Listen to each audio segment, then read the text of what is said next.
Hello তোমার everyone, যদি গায়ে ভিডিওটি ভালো হাত লেগে থাকে না তাহলে লাইক রেখে এবং ঘুম সাবস্ক্রাইব করতে হতো ভুলবেন না। না আমার। তোমায় দেখে হৃদয় থেকে দূর হতো সব আধার। তোমার গায়ে হাত না রেখে ঘুম হতো না আমার।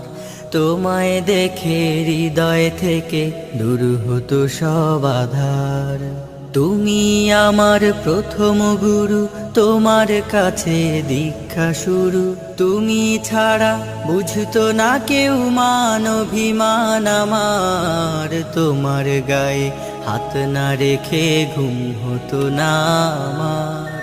তোমায় দেখে হৃদয় থেকে দূর হতো সব আধার। আমায় নিয়ে আমার বাবার স্বপ্ন ছিল বড়, বলেছিলেন জীবনটাকে ফুলের মতন গড়ো।